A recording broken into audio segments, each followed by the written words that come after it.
مثل ما وعدناكم قررنا نعمل سلسلة فيديوهات تنجاوب على كل أسئلتكم المتعلقة بالكورونا. هيدا الفيديو الثاني. اليوم رح نجرب نجاوب على سؤالين سألتونا إياهم. أول سؤال كان سألتونا إياه هو إذا الفيروس بيتكاثر على الأسطح مطرح ما بيكون موجود أو هو بيتكاثر بس داخل جسم الإنسان.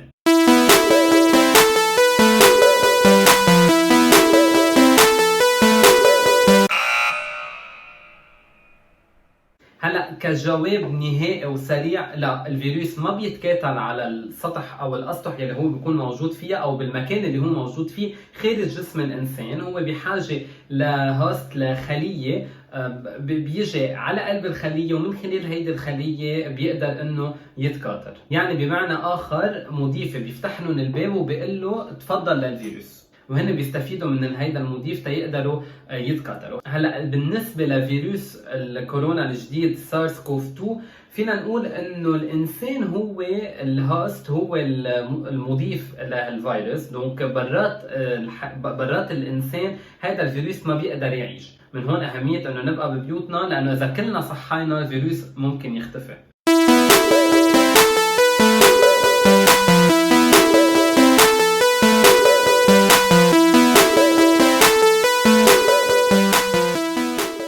سألتونا قد ايه بيضاين الفيروس على الاسطح، ونحن مع الدكتوره جينيا فغالي قدرنا نشوف عده ريسورسز بتحكي عن هذا الموضوع، بس ما قدرنا نتاكد من شيء نهائي. يعني ما عندنا معلومات دقيقه بخصوص هذا الموضوع. الكورونا فيها تبقى على الاسطح من دقائق الى ايام، وفي عوامل كثير بتلعب دورها بهذا الموضوع، مثل الحراره، مثل الرطوبه، مثل الضوء، وحتى النوع السيرفاس اللي هو بيكون موجود عليه. من هيك كثير ضروري انه ننظف كل شيء حوالينا، انه ننظف ايدينا وعلى طول دغري نتحمم اول ما نوصل على البيت، واكيد نغسل كل الاغراض اللي بتجي على البيت قبل ما تفوت على بيتنا. للاشخاص اللي مضطرين يروحوا على شغلهم بهيدي الظروف، بنقول لكم انه كثير اساسي انكم تنظفوا كرسي المكتب، الاباري تبع التليفون، التواليت، مسكه الباب، البورتمونيه تبعكم، المصاري، اكيد مفتاح السياره، السيلولاركم بطبيعه الحال اهم شيء. يعني كثير من الاغراض، او بالاحرى كل الاغراض يلي انتم بتكونوا عم تستعملوها بنهاركم، عم تقعدوا عليهم، عم بتلقوا عليهم، مثل المكتب، كل شيء. اهم شيء انه غسل الاسطح ما لازم يكون مره واحده، بل هو لازم يكون بطريقه بيريوديك. في كثير دراسات انعملت عن الفيروس وقديش بيضاين على الاسطح، وهودي الدراسات كلهم انعملوا بلابز، وما فينا كثير نتكل على نتائجهم، لانه الكونديشنز اللي انعملت فيهم هودي الفحوصات منا هي ذاتها موجوده بحياتنا اليوميه. مشان هيك افضل شيء انه نعقم كل الاغراض اللي بدنا نستعملهم، كل الاغراض اللي بتفوت على البيت، واذا منا قادرين نعقم هودي الاغراض نتركهم على البلكون وما نفوتهم على حرمه البيت.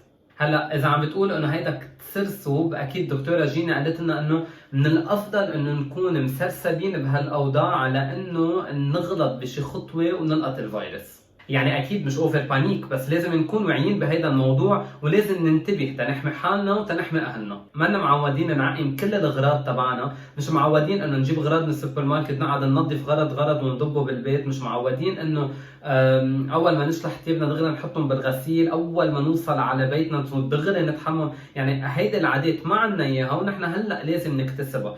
اذا انتبهنا زياده عن اللزوم باول مرحله، فينا نكتسب هودي العادات تنقدر نكون عم نعيش هيدي المرحله بطريقه احسن، ويصيروا هودي العادات جزء من يومياتنا بلا ما نكون عم نعمل اقفال عليهم. لازم ما ننسى انه نحن منا معودين نعقم كل الاغراض اللي بتجينا عنا، نحن منا مثل الفريق الطبي المتخصص بهذا المجال، نحن مواطنين عاديين. كرمال هيك مطلوب انه يتاخذ الحذر لاقصى درجاته.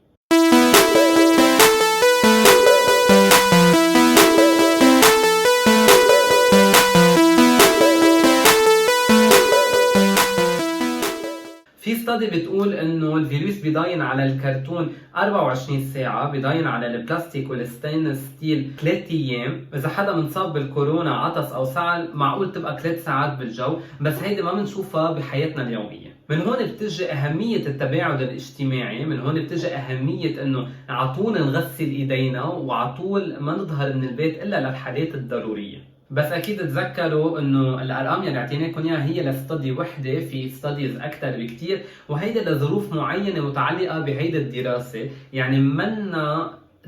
منا دقيقة، ومش على الأكيد إنه هودي هن الفترات. نحن اللي علينا نعمله إنه ناخد حذرنا، وإنه ننظف كل الأسطح، وإنه ننظف كل الأغراض يلي بنجيبها ويلي بندق فيها، وعلى طول نغسل إيدينا قبل ما نطقر بوجهنا. قبل ما نختم الفيديو خلينا نقول شغلتين. أول شغلة بدنا نقولها إنه وقت ما يكون في حاجة للتنظيف، ونكون نحن عم ننظف، بنكون عم نقتل كمان the good bacteria يلي نحن بحاجة لها، ومع الوقت هالبكتيريا بتتحول لبكتيريا مش منيحة وبتصير مأذية. تاني شغله بدنا نقول لكم اياها انه نحن اكيد مستمرين نجاوب على كل اسئلتكم. بعد عندنا كثير من الاسئله اللي طرحتوها رح نجاوب عنهم بالفيديوز اللي جايين. اذا بعد عندكم حيلا سؤال حابين تطرحوه علينا، فيكم تتركوه بالكومنتس تحت الفيديو، او فيكم تتواصلوا معنا عبر الفيسبوك بيج، على تويتر، او على انستغرام. وما تنسوا تعملوا سبسكرايب للشانل ولايك للفيديو تيوصلكم كل شيء جديد منه.